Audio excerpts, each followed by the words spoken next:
And welcome to another episode of Experience Xena. I am your host, Xena Williams, and today's episode, y'all, is personal.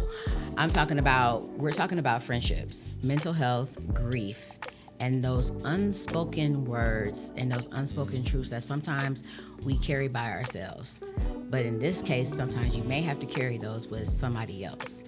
Today, I have the honor of having one of my friends here today, all the way from LA, Los Angeles, California, baby.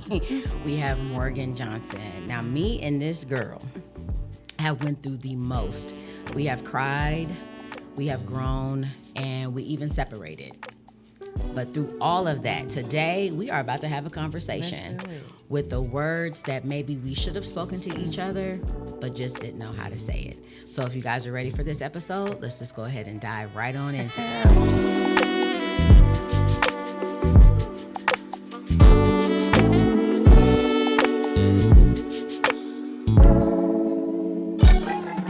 So Miss Morgan Johnson, how's it going? It's going. It's going. How's LA? LA is scary. Okay.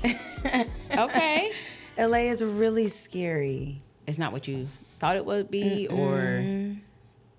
but how's the weather? It does rain in Southern California. And all the time. So it rains a lot. Yes, well, it might be true. like a rainy season though.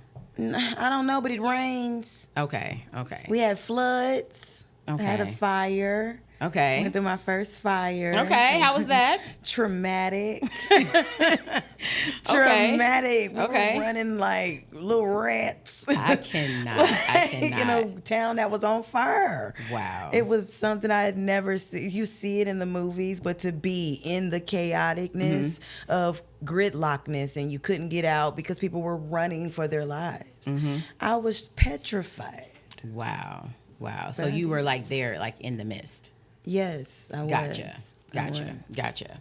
Okay, so let's just get right on into it. Okay. So let's talk about where our friendship even started. Sure. Like, I'm going to go ahead and let you say where the friendship started, and then we'll go from there.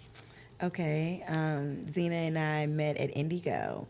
Okay. When I got a job there, something that was a really big step in my personal career. And I felt like everybody there was professional and we had Black women leadership. And I was just like, everybody around me are bright stars. And I can't believe that I get to be around these people. And Xena was one of them. And Xena was just spunky and just pretty and just, she knew her stuff. And okay. Yes. And I was like, who is that? And just from the first time we spoke, you know, I think I made you laugh. And that ain't hard to do. You did. You actually made me laugh, but you actually wore something. What did I wear? It was like this silk shirt. It had a lot of colors in it. Okay. I can't remember like all the colors. I remember it was like a Kurt Geiger type color. You know, all Pink, his colors. probably. Yes. And I remember saying, "Who is this woman?" Because to me, you drew my attention just with that. Like, okay, she's different. And I honestly, I just remember you sitting at the front desk and like in the admin area, and I remember sharing the Sacred Woman book with you. I remember like just basically telling you like, hey girl, you should do this book. You know what I'm saying? You dealing with all of this other stuff. I think you should do this book. And I think that's what opened up the conversation. The conversation, period. Absolutely. I don't think that at that time when we first met, we were close, we were cool, we were hanging out or anything. I don't think you were that doing it. at all. You were doing it the Xena way. Like, here, girl, here's this book. You know, read that. Like you were giving me something to do and come back later type. You was doing me the Xena way. But I also feel like at that time we both were dealing with grief. Oh yeah, we were. We were dealing with something major in your life. Yeah. So for me, that's why I shared the book with you, because previously I had did the book and I was like, oh, okay, you know, this ain't no joke, because it's like putting a mirror up in your face and you're having to, you gotta check yourself with that book. And you say you got to be ready for this book. You gotta be ready for it. I said, I can't do this book. I'm not there yet. You wasn't. And I don't even think I was, but I think I was there enough to share it with you. Yes. To give you that base. But I think at that time I was still in a broken place too. I had been with the company. You started in. I don't know. It's like March. ancient history. It really is. So we ain't gonna go there. So we just gonna say you had started, but I was not too far from you coming in. It was kind of like more so like I started and then I came in. I think you came in like towards the summertime. Absolutely. So Fall. it was still that same year because I started in 22. Yeah. So I think Me it was too. that. Yeah, it was that same year. So I know this is crazy because I was trying to figure out even how to even come up with something in my mind. But before I go into what we're going to talk about, can you share a memory of me and you? Because I have, and I mean, I have one, but I want you to share it in your different hindsight, like how you saw this memory and why it means so much when it comes to me and you, and then I'm going to share a memory and why it means so much. I love every memory of us that I can't. That was the hardest part. Many that, I mean, we laugh until I can pick we out one fart. though. I can pick Can you out tell one. me so I can laugh? Okay, so do you I'm remember? a great storyteller, so Okay. it's probably gonna be what is. So do it? you remember the night we had went to the gala together? That's one of my memories and that I when- was gonna say. Okay, so we was waiting on the bus stop. We got on the bus to ride back to the company, and This is the memory I I was gonna thought share. we were taking a picture. But it really was a video. And I remember having the camera in front of you, and we were, I don't even. Talking to the driver. We was talking to the no, a homeless man or something Yes, on the bus. And What- we are did up. We were. And I remember you saying, "Oh, it's a video." That probably was more funnier to see it after the fact than it was we have it to, in our phones. Yeah, Like, that was yeah. going to be the memory I was literally going to share. Like, us coming from that gala, and we were both just overly dressed. 'Cause everybody... Too much overly dressed because they was coming like it wasn't a. Like the invitation didn't say. It said a gala. I mean, but to me, when you go to a gala, I mean, aren't you supposed to be like sequenced down in a nice dress? Yeah, and that's what you wore. And then my thing is what I don't know what Zena's thoughts were before she met me, but I always drilled into her to get dressed for herself.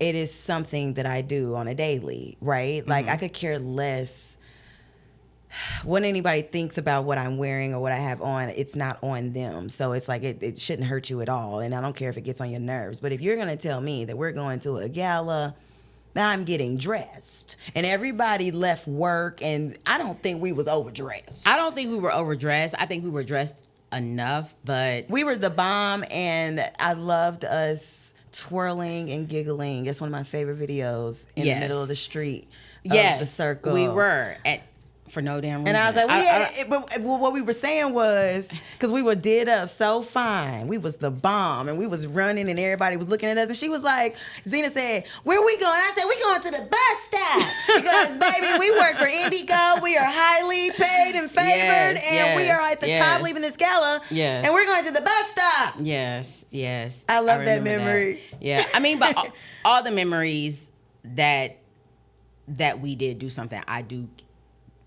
They're all great. They're so good. Good and bad. Because I always got a quote. I'm always singing. I'm always bringing back something. Yes. I have to give you a visual. Yes. And you've seen everything that I've seen. You know, every reference that I make. And you catch on. Sometimes I think it's because we're both Pisces. Yeah. But I don't know. You if are that's to just be always true. right there. Yeah. I love it. Yeah.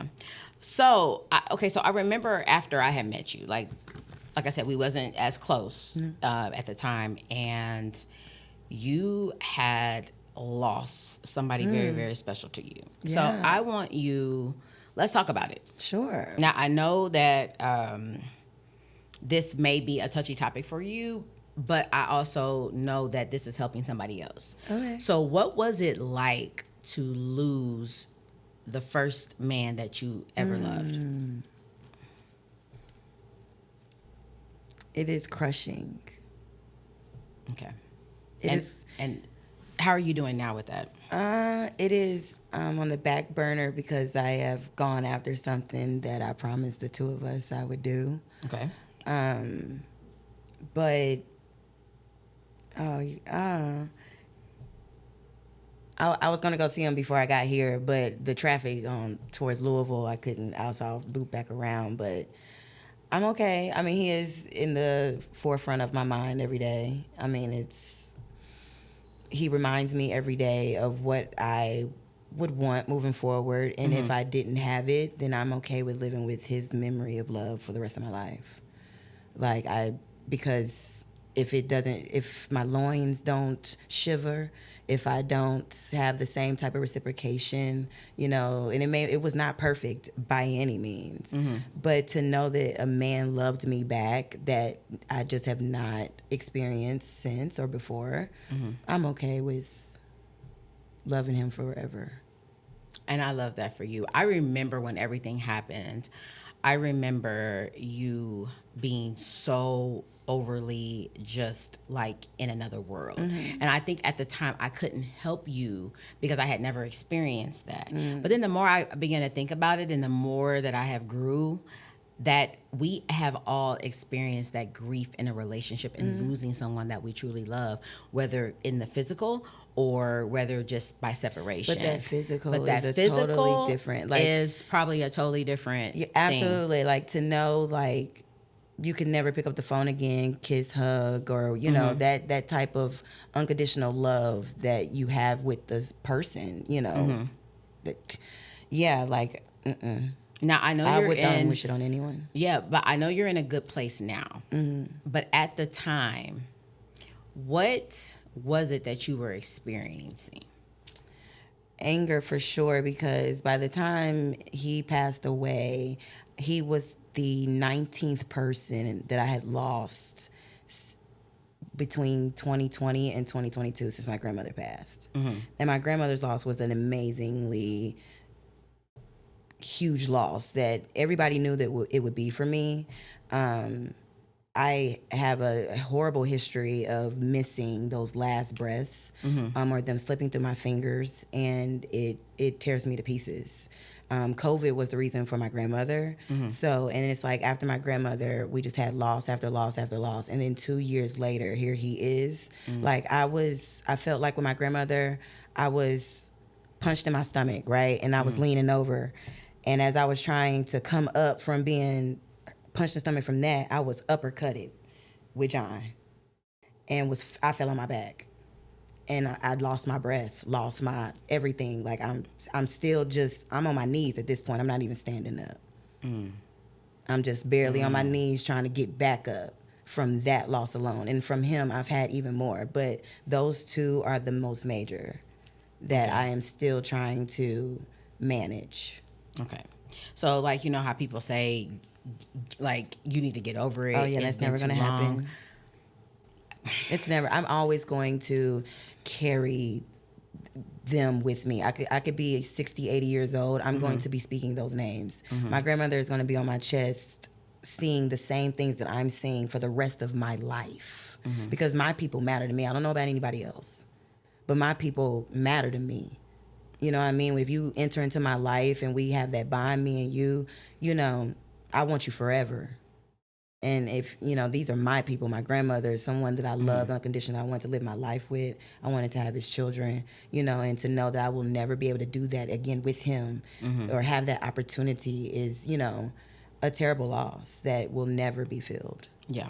Never be filled. And if I was to move on, then the guy that I would be with would need to understand that that is something that I will forever mourn. I would be respectful of whatever I have with him, but if I'm in a corner or if I have a day or you need to respect this day, I'm sad, I would need someone understanding of that because that's who I am. I mean, but that's kind of like typical. I would hope. It kind of reminds me of all the diss and hate that Lauren London got, after losing her love. If she says that she's experienced it and she doesn't want it from anybody else, who is somebody else to say that, oh, well, so but you just gonna go without a man?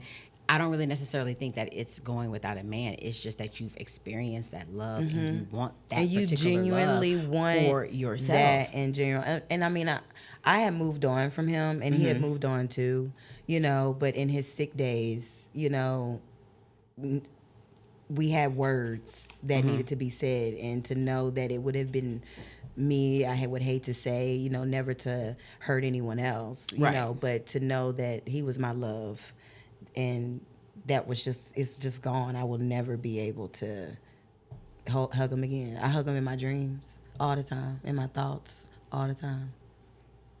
Well, And I selfishly say, because this is me, I selfishly say, and most people ain't real enough to say it, and this is you I'm talking to, and I think I've said this to you before, that if God was okay with taking John away, like, do just that. But I'm okay with him resting with God versus me fighting with any girl here for him. Yeah. Yeah.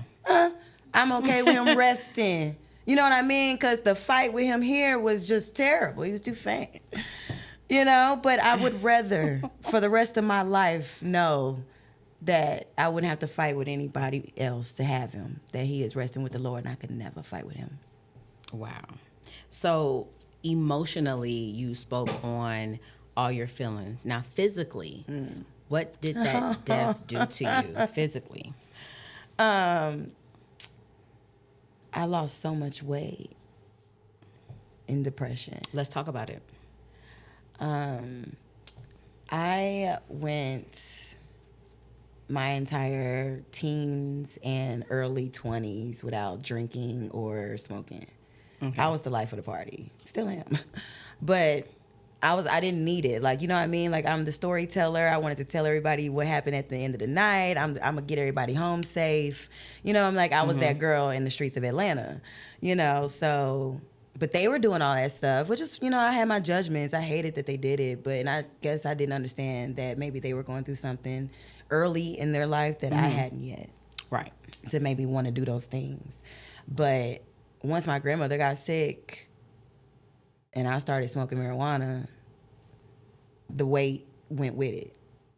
And most people would say, oh, I get the munchies. No, it did opposite for me. Wow. I mean, my weight shed it off, and it has stayed off. And John just, Just added to it. It added to it. Now, how do you feel physically now that you have weak, lost all the weight? Weak, fatigue all the time. And the journey to Los Angeles has well, to me, honestly, down. Not seeing you in a long time and being able to see you, you do look a little bit fuller in your face. I can't say like the body wise, like you're just like, oh God, like she's picked up some weight, but I can see happiness. Okay. When before it was like something was taking you away. Well, that's what I like to hear. Physically from like this earth period. Like Indianapolis was. Yeah. Indianapolis was. Yeah. And I really honestly think that I can connect with you on being in a place that you don't want to be and you're really wanting to move from that place. You don't have enough funk or step up to move. I think when you decided that you were going to move, that was one of the that was kind of one of the bounces for me. Okay. I had already said in my mind that I didn't want to be here in Indianapolis anymore, but I just couldn't move because I really want Brooklyn to graduate from here. That was my reason of not moving your mind. And I respected that. Yes. You know what I mean? Like, okay, well, as long as it's after when Brooklyn graduates that you have a plan. Because I felt like it was going to give me more time. Yes, you did. You know, and I could plan it a little bit better. But I think that when we set something in our minds, if we don't do it, I think that that's what like makes us weak as a person. I never saw you. Let me rewind it. I never heard you say anything and not do it. If you were going to do it, sometimes it did take a nudge or a push or a bump or something like that to have you to do it. But I never had known you to not do what you said you were going to do. So, and that's kind of like my view of you too. Besides the grief part and having to deal with that, and then having to lean on people, even in the workplace, to get through that. I know having to navigate through that space during that time was very difficult for you, especially when you needed days off or you needed those mental days. I was told up. You were told. But I was coming to work too. And I loved coming to work. I loved being around everybody. We loved what we did at work. So it was like that really did assist with my grief, drilling down in my career and what I wanted to do, or, sharpening myself within it. I had a distraction because work was a lot for everybody. So, but I thank the Lord for the job, to be able to support me, to be able to, when I needed days off, to cry and grieve, because I'm still not done grieving, but I'm distracted. Okay. I'm distracted. Okay. I had to kind of shake it off so I could do something else and then come back to it. But we got something to do. Okay. Well, I really felt like after meeting you in 22 and pushing through these months, these years of being together, that I really felt like our friendship was beginning to blossom. Absolutely. And then I also felt like it was beginning to blossom, but it was also being pulled and tugged by other people who necessarily didn't want us to even be in the same social circle. What did that do to you mentally? I'll get into what it did to me, but I want to hear what being pulled and tugged in friendship with me did to you. I didn't like it because I've been in that before. I don't like it when people try to tell me not to deal with someone because they don't like them. It drives me insane because I adored you. I adored you. So what they were saying to me was blasphemy. You know what I mean? But let's just stand corrected though. 90% of people who did not like me or found some particular type of fault in me at the organization didn't even know me. They didn't know me. If you are able to sit knee to knee with people in your home, sit knee to knee and have several conversations, different conversations. That's what allows you to know someone and why you can always give that person grace. Or, no one's going to ever tell me not to speak to Zena. No one. Yeah. My love is too big for them to say. And I could care less. Not that it was a lot of people. It was enough, but that annoys me. And it makes me want to know you even more and, love you even more. Forget y'all. Well, I think for me, having to move from that place, especially while we were at work. So we're still having to be professional. Yeah. We're still having to act a certain way because, baby, we needed the money. We needed our check to come through on time every 2 weeks. Coming. Even the early pay, baby, okay? We needed it to come through. So I know for me, there was a lot of times that you would tell me things, and I'd be like, okay, I know she did not say that. Or, I know she don't feel that type of way. And I really honestly felt like sometimes you were the link in between who is there for Zena and who's not. Because I'm always in a place of trying to navigate who's for me and who's against me. And I'm always reminding God of my prayers. Just let them fall off. Let them fall off. Because do you know how many people that I want to go off on, cuss out, let you know the real biz and the real deal that I ain't bumped into at all. Period. Not in the grocery store, not at a concert, not at, I was actually somewhere and someone told me that Miss Denise was in the building and that I should exit stage left. I'm not afraid. Exit stage left, child. Girl, we at the Mary J. Blige concert. I don't care if, I don't give a damn. She better sit over there. She better sit down and go on somewhere. If she doesn't like me, and you've already made it known to professional people who I associate with and you associate with, to hear that day at the Mary J. Blige concert, I want to be like, girl, gone. As you should have. But I didn't. Only thing I said was, I don't care. That doesn't, what am I supposed to do, run? We can't. I'm not running from somebody who's already verbally put it out there that they don't like me, because how you know that she don't like me? How you know that her To say being that here to me. to even say that to me, because you done talked about me in rooms that I And we are was at a unable concert. to be in. So I feel like God is always protecting us. Now, we can talk about work. I don't want to talk about work, but I know that that's where our That's our relationship whole started. existence. It's really lived within the walls of that organization. Yeah. And our tears, our all Yes. day conversations, the people's lives that we, grew with as we Yeah. were there, the relationships that we grew. Yeah.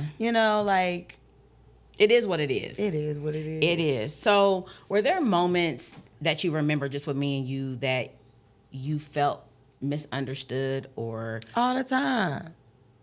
I'm talking about by me? Uh-huh. Okay, so let's All talk the about time. it. Let's talk about it. Let's talk about it. Talk about how that made you feel to be misunderstood by me. It would make me feel taken aback. But I knew that once I articulated myself, you were really great at allowing me to articulate myself. And if you didn't understand, you would give me the grace by asking questions. And I really like that about you. You know what I mean? Like, but it was often that we didn't agree. When I think that's what friends do. You know what I mean? Like it could be work related. It could be, I don't think you should go in there like that. Don't go. Well, I think that I should. It could be something so small like that. But once we would come back around, or it was after the clock, we was able to break it down. Not in the professional setting, to be able to move forward. Yeah, I honestly think that, I can't name a time, so let's just go there, because AARP has kicked in some, so sometimes I be forgetting. But I do know that there was plenty of times that I felt misunderstood by you, and I know that you felt misunderstood by me. And although we had enough decency and respect for each other to talk about it, there were some moments that I literally just wanted to just slap the shit out of you. I know. And I remember one time you came into now this particular time I didn't want to slap You like to stop talking to people. Yes, I will. And you know what? Honestly, I really honestly believe that is the Pisces in me. Now, I was never like into the horoscope deal, but I know who I am fully. Girl. And I will let you know, as a Pisces, when I get to the point where I got to go off on you, I have thought about it. I have consulted that journal. I have prayed about it. I have talked to myself 1,001 times. I've tried to figure out a way that I was going to come to you before I take it there. So I feel like before I even take it there with somebody, like going off on them, quiet. I feel like it's just best for Zena to just shut down and get quiet. Tell me a time you wanted to knock my head off. I think during the time, and see, like, we still talking about the organization. It is what it is. So, like, during the time, like, when I would feel like, okay, now I didn't sit and I didn't talk about this particular person with her. Like, we didn't both expressed our dislike for this person. Why is she talking to them and dealing with them? Me? Yeah. Who? Girl, we gonna give no names on this, because they already waiting. Well, I know, they didn't press play just to have a reason. Many.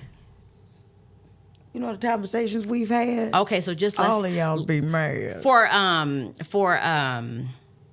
no name's sake, let's just call her Cake Makeup. Makeup Cake. Oh, yeah. Yeah, okay. So okay, I know I would be in a room and I would confidently feel like I could talk about this particular person. No filter, all hands down. And then I would feel so misunderstood by you, because I'm thinking, wait a minute, we was on the same page just yesterday. Just yesterday. And now all of a sudden, it's ha-ha, kiki, ha-ha, he-he. But then those times I would want to snatch you back and be like, girl, the hell you talking to her for? But, but I also understood your position as well.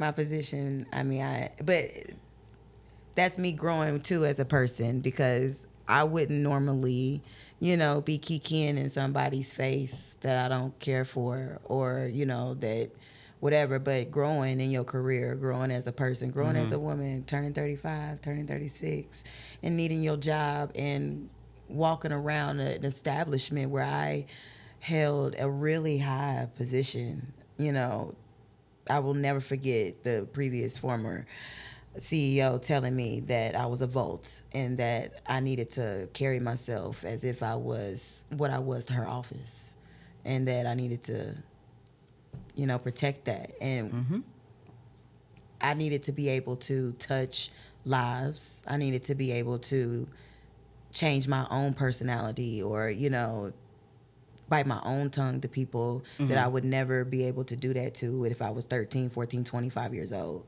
So it would piss you off, but professionally it's gotten me to where I am now, to And I think that it had elevate. a lot to do with just the mental health part of it, because I was still struggling through different phases in my own life and still trying to navigate from the world of healthcare to corporate America.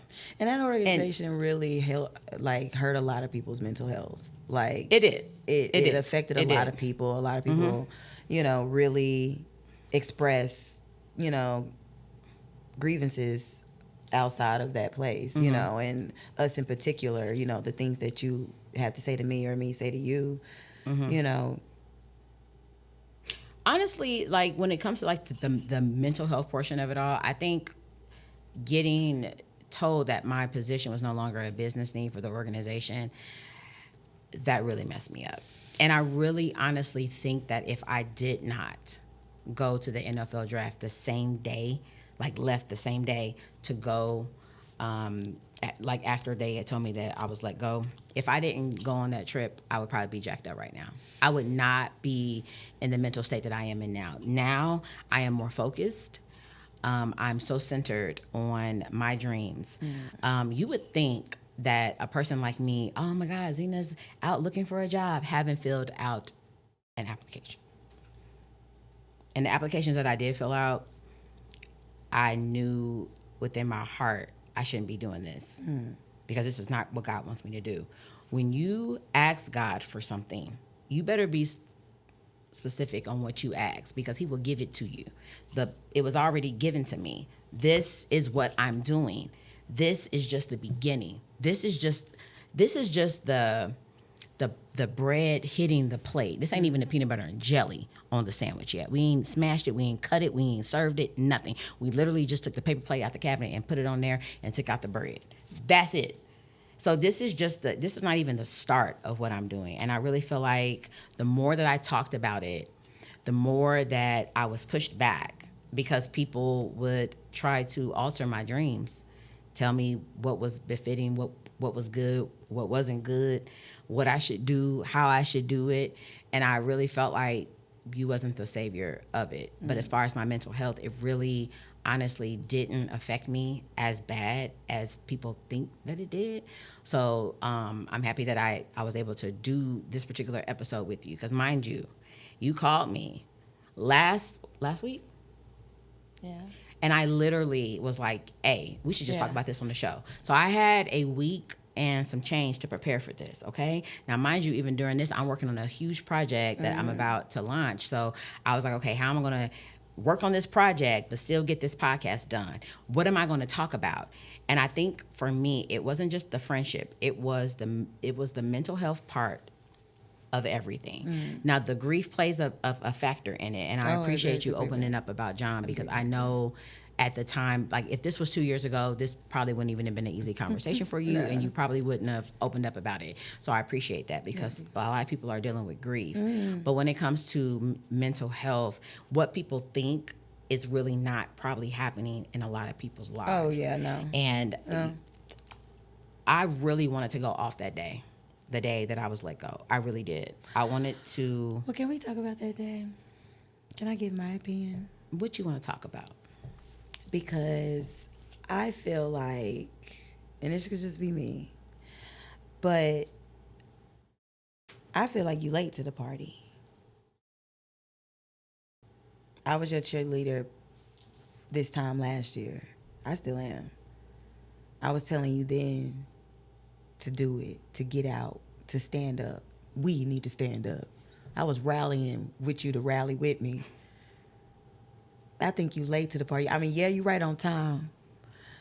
But then that organization told you that your title wasn't a part for the business need. I heard them say that in rooms that you weren't in. And I came back and was like, this ain't it. Stand up, you better than that. Not that you weren't great then, but you are better than this. And we can stand up and do something or do more. If it's not this, what will it be? And when I left, it hurt me to not take you with me.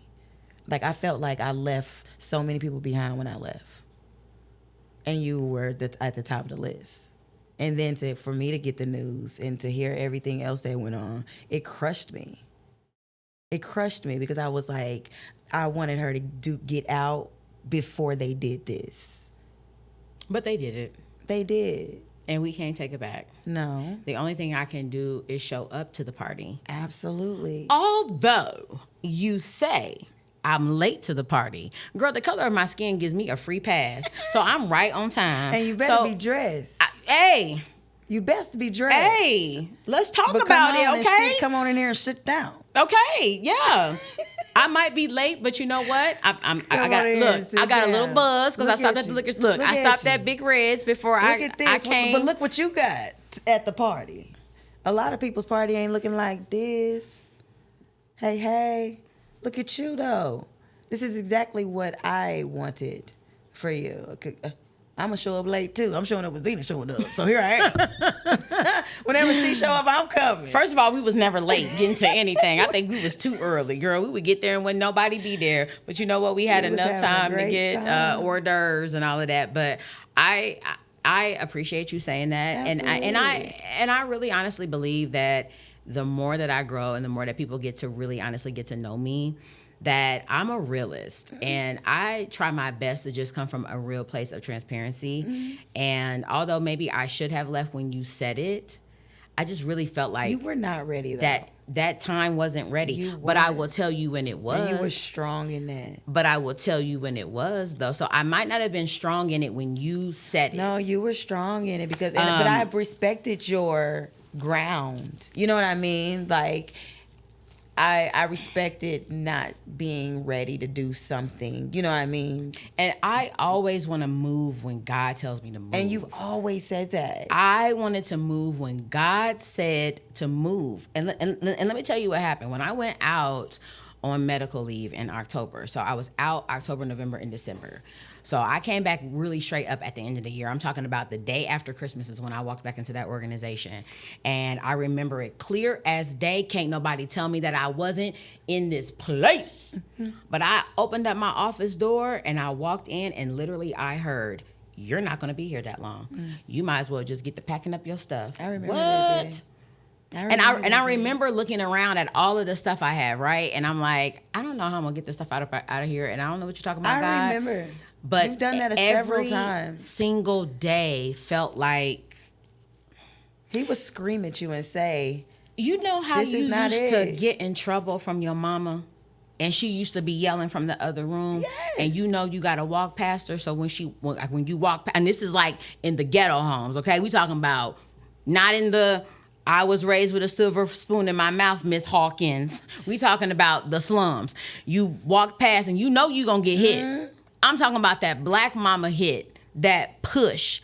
I felt like every day I was pushed. Yes. To pack up my office. You had felt like that numerous times, which we both knew that wasn't the place. But this was like a stronger urge than me just saying, "Hey, Morgan, you know, I'm having this feeling." Because when I did get the feeling, it wasn't my time yet.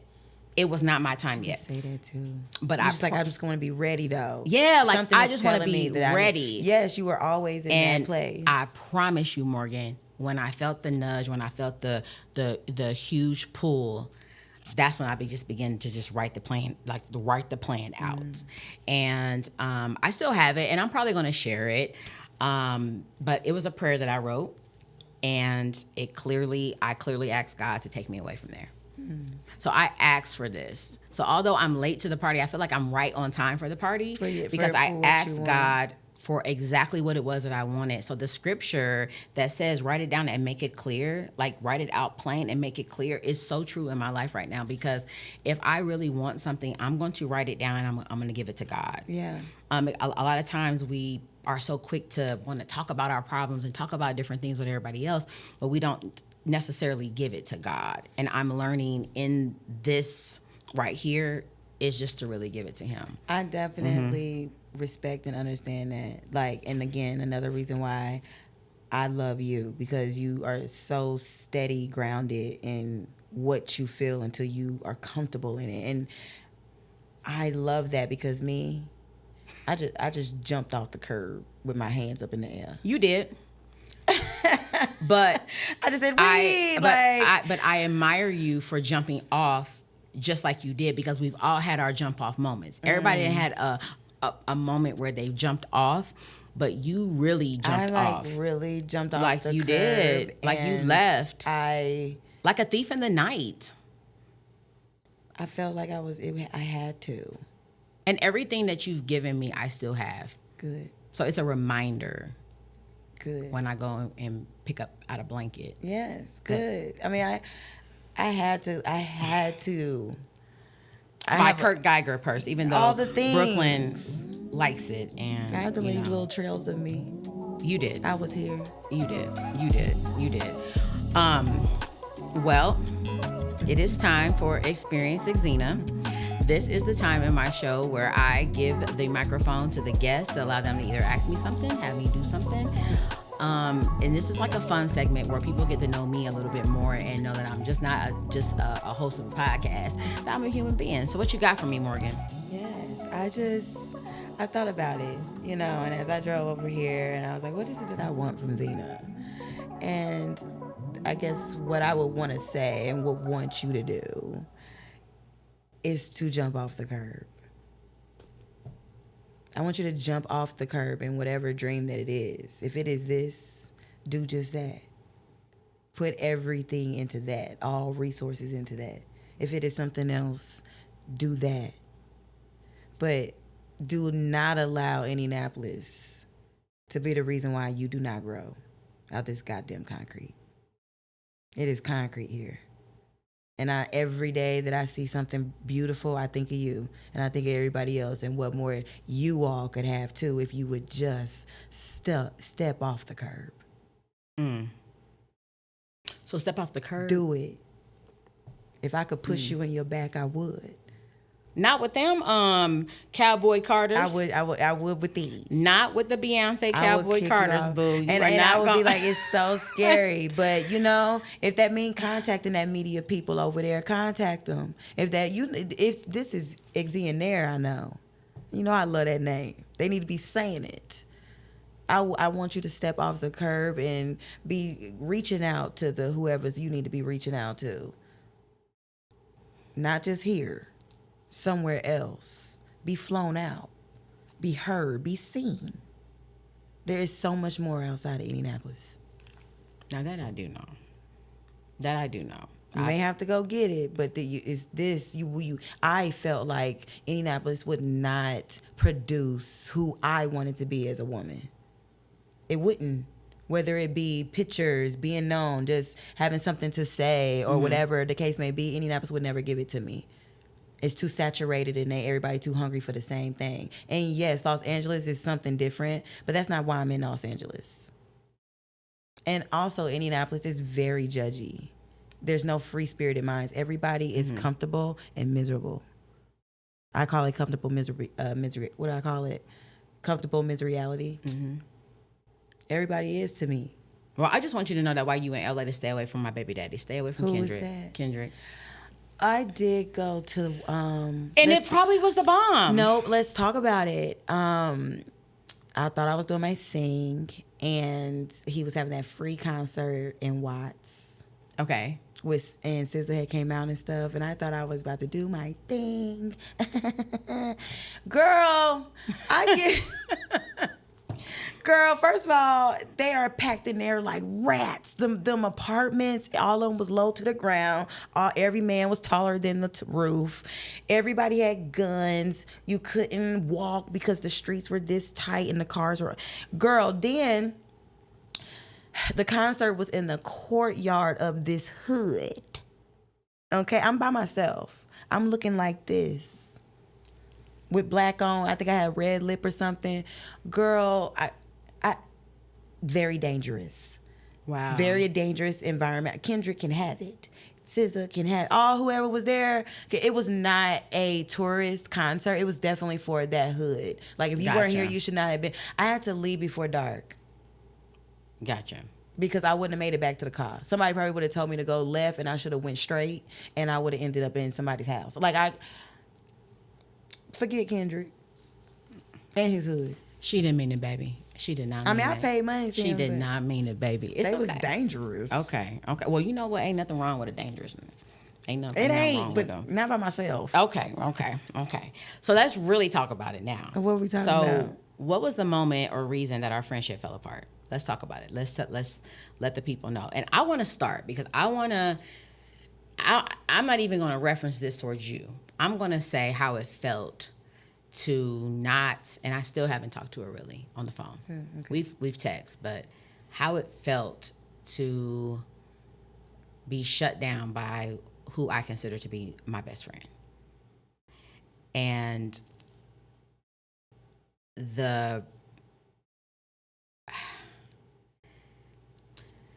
in those frail moments of losing people that you really care about, you understand the why behind it, and it also helps you to grow. So like for me, I had an issue with always telling people what I had and not bragging about it at all, but just being like, oh yeah, girl, I don't care, I got the money. Oh, well, I don't care, I got the money. Oh, that don't bother me, I got the money. Mm-hmm. And the more that you would say you had the money, people would assume that you just had the money. Now, at the time I was dating Smoke. So I was, giving him money. Let's just keep it real. I was giving him money. So from afar, you would see me doing something for somebody else and you would think, dang, I just asked one of my friends to do something for me. But right at the time that she had asked me, for the money, it was a lot that was being swung at me at one time. So in reality, it wasn't that I didn't have it. I just didn't have it because something else happened right when all of that happened. Mm-hmm. So friends at that point, when I stopped talking to Chantel, I really didn't give a damn about anybody because you know how much I cared about our friendship. Mm-hmm. And just like I said, we haven't talked on the phone since. We've texted, but not as much as we used to text every day, all day. Like that was like that was my friend, my heart. Sure. Is she still my friend? In my heart she is. Mm-hmm. Because if you say you're cool with somebody, then you're gonna be cool with somebody. If you say you're not, then you're just not. Mm-hmm.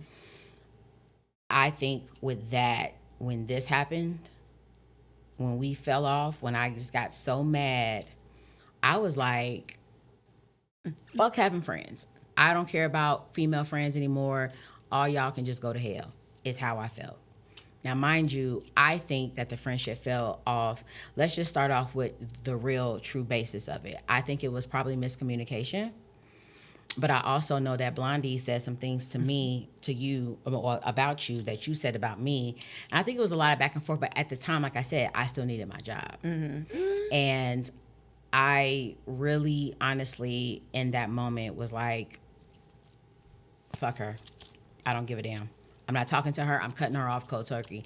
I literally, Morgan, took your number out of my phone. And look, first of all, you already know how I am about my phone. So if I block you, I block you. I don't plan on going back to look at who I blocked. Mm-hmm. You already know, again, too, I keep my phone on Do Not Disturb. You also know that I have favorites in my phone. So if you don't fall into that category, you can call me 1,001 times. I'm not answering my phone, right or wrong. Mm-hmm. So to me, it was out of sight, out of mind with you. I took everything that I knew of Morgan Johnson and put it to the side. Without no explanation, no conversation from you, no talk. So what I feel that fell through was, and the fact of the matter too is, I really didn't like Twisty.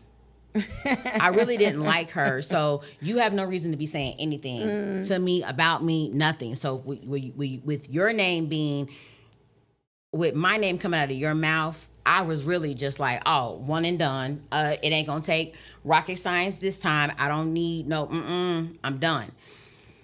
That is when I shut down. That's when I shut down, literally in September. And then I went out on medical leave, October, like I said, for those 3 months, which that was a really hard time for me. But I am happy for that time because it grew me.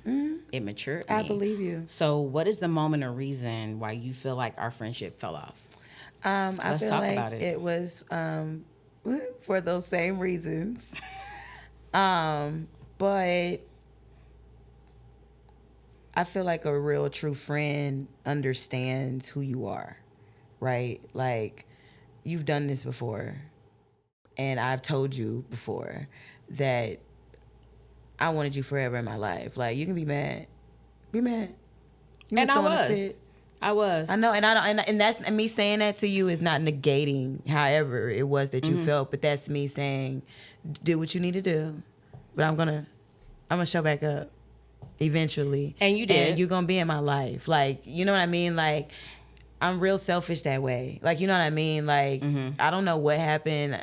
I mean, I do, but I knew that it wasn't bigger than what I felt for you. And I knew, and I knew genuinely that was reciprocated on the other end. So that's why I was like, I'll leave right here. Because when I'm gonna go get my life, and then when I call you and say, come on, finally, here, I know you're coming. It would be, you know, hashed out, and the grace would be given. And literally, it never, I mean, it hurt me, but it didn't bother me because I knew that this would be happening just this way. And you know what? And honestly, it hurt me because I think of the level that I had you on in our friendship, and I was like, why? Just why? Explain to me why. We done been through too much to now be back into the same place that I felt like we were before, and I really felt like, when you called me and you left that voicemail message. Now, y'all, let me tell you. Morgan calls me and leaves me this voicemail message, all seductive and stuff. Was it? Hey, you know, if you want to call me back, you can if you want to. And I'm thinking, well, who the hell is this calling my phone? So literally when you left the voicemail message, I want people to realize that I do check my voicemails, you know. So when I finally checked, I was like, who is this? And they're calling from California. I never put two and two together. I never put two and two together, ever. Why? Because I took you out of my mind. I literally took you out of, yes. You know how many and people have and done I that literally, to me? but listen, I literally wanted, when we talked and I finally agreed to have you on here, I said, one thing that I'm going to do is I'm going to be able to speak my truth. I want her to speak her truth without fault or blame. Because at the time, I did not care. But when I listened to your message, who called who back? You called me back. Exactly. Yeah. I called you back. Yeah. I called you back and we talked. And I think the key moment was recognizing that she got on my nerves at that moment. But there was times in my journey from, Chantel stopped talking to me about August. You left in September. So from August till now, I don't trust females the same. You could tell me what you want to tell me. I don't give a damn. I have went to parties, social gatherings. I do stuff alone now. Why? Because I trust myself. I know that I'm not going to talk about myself. And that's fair. And so I was in a bad place. So there's a lot that I do that I don't share anymore. I just keep it to myself. Why? Because a lot of females are so judgmental. You want to tell everybody what to do, but have you experienced really having to face a person and really just say you're sorry? Right. And like, I think in that moment when I was on the phone with you, before we even got to scheduling this, because this was not in the playbook for me. Like, this episode was not supposed to be this episode, but it is now. Sure.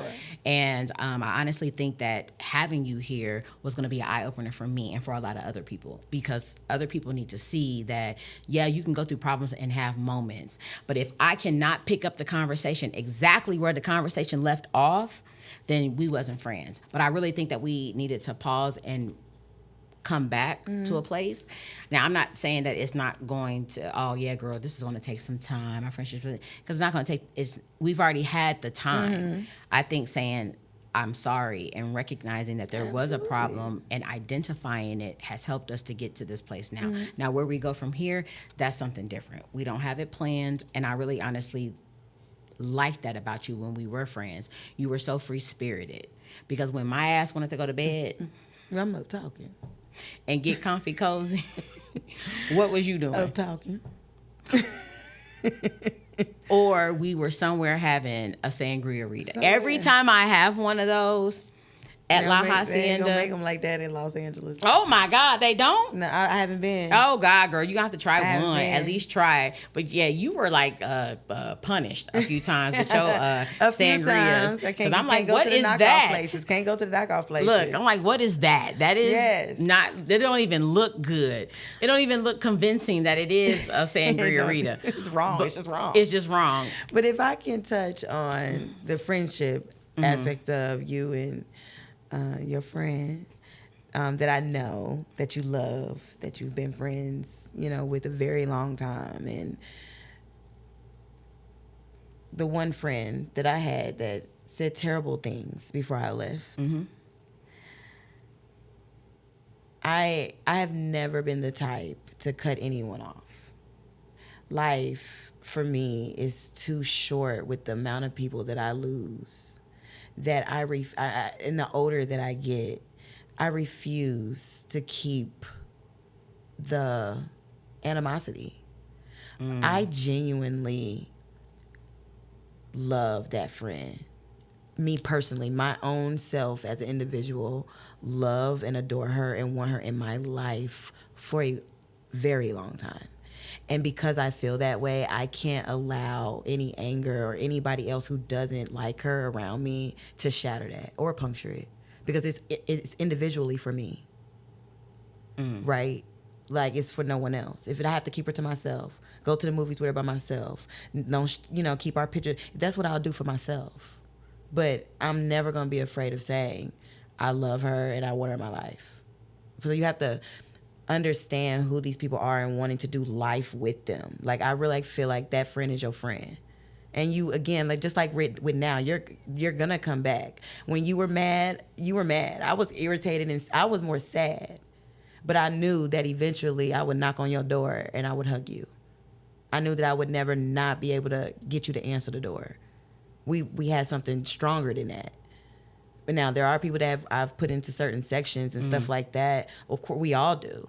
But those people that you will always, you're not going to get a third ring. They're going to pick up on the second. When they see you pulling into the driveway, they open up the door and say, oh my God, come on. I need that type of energy reciprocated. So again, it hurt me and I was sad, but I always remembered that when I got the victory, I could share it with you. I just wanted to get the victory. I got the victory now. Let me go get Zena. So, I mean, that's just how I felt about you. And I feel about others, and I feel that you feel about her. And she feels about you. So let the time be. And I know she's listening because she supports every episode. I'm sure she does. I know she's listening. So to Chantel, I say that I love you, girl. Absolutely.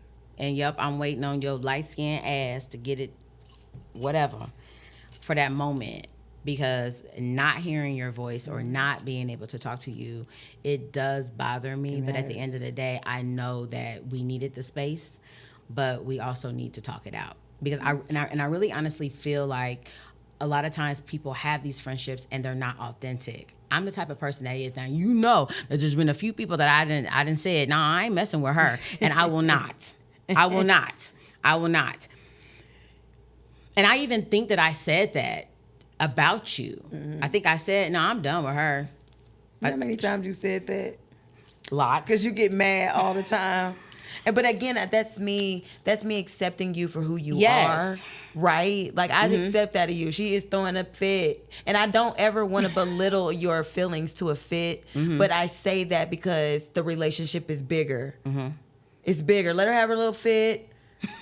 In 6-9 months, we're going to be having pink Whitney and coconut juice. Okay. Right? Like, that's what I feel. Like, and again, you would have to tell me that you didn't want that. Like, that's what my heart feels. And if whenever I was to knock on that door and you was tired of me knocking on, I would hope that you would say, I'm through with this. You know what I mean? But as long as it's reciprocated, it would be that. Okay. Don't be mad forever. We ain't got forever. We don't have forever. Well, I'm not gonna be mad. Y'all don't have forever. I'm not going to be mad forever, but I really honestly look like I look at it now, and I really believe that we're going. Our friendship is not rebuilding. It's just picking up where we left off.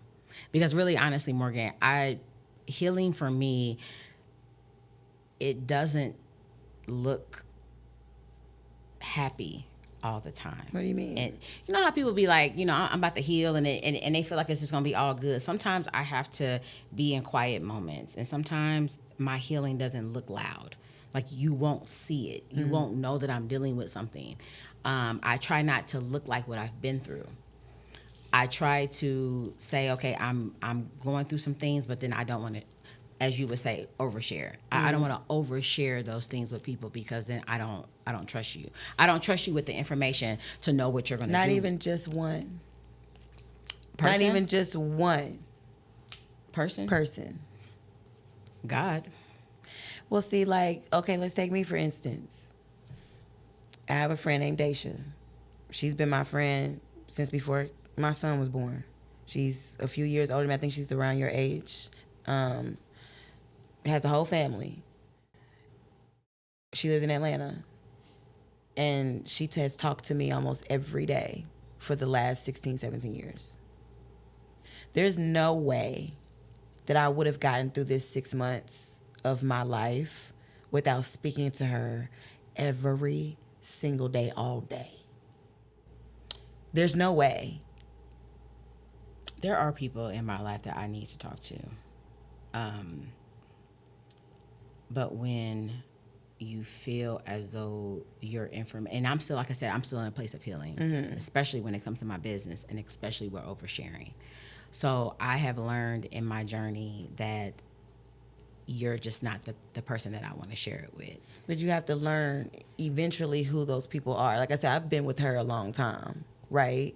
Like, but you get tired of, and see, you're in a good place because you've known her for a long time. But I think we've also established a long time ago, like, she loves me, like, literally has loved me when other people haven't, or my own family hasn't.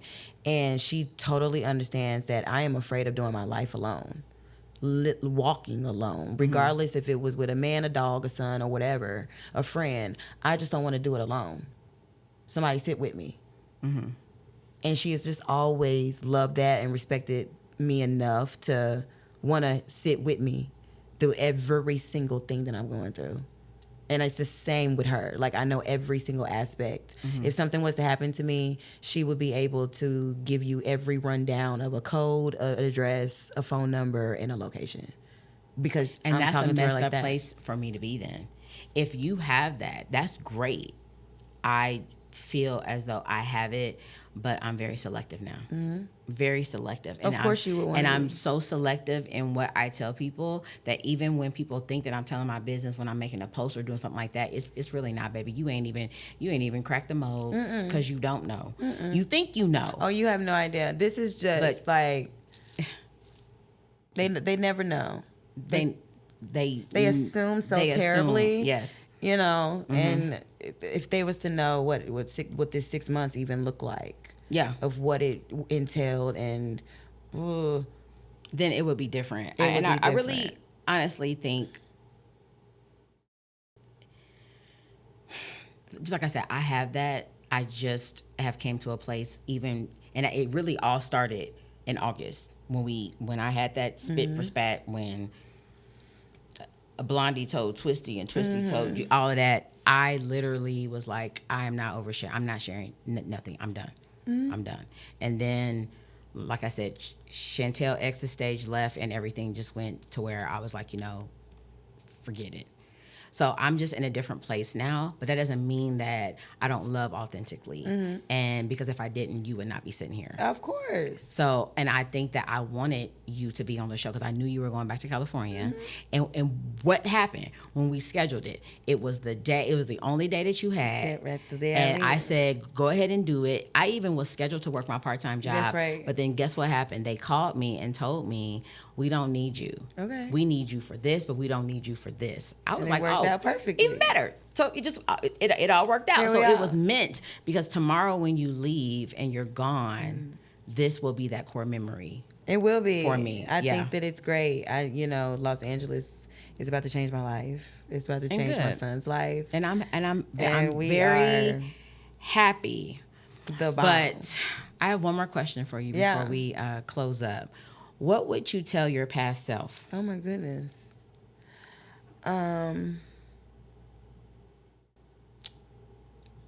Plan earlier. Okay. I would tell myself to plan earlier. I would want myself to grow.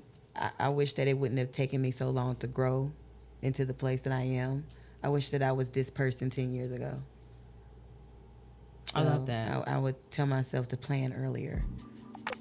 And I love that for you. Thank you. So you guys, thank you for watching another episode of Experiencing Xena. In this episode, I think that this episode is a reminder that we are all just doing the best that we can in life. And sometimes you may not have the words for it. Healing isn't always loud. You don't find it in those loud moments, and you may not find healing even in the quiet moments. You may not even find healing here on this podcast, but you will eventually find it. Until next time.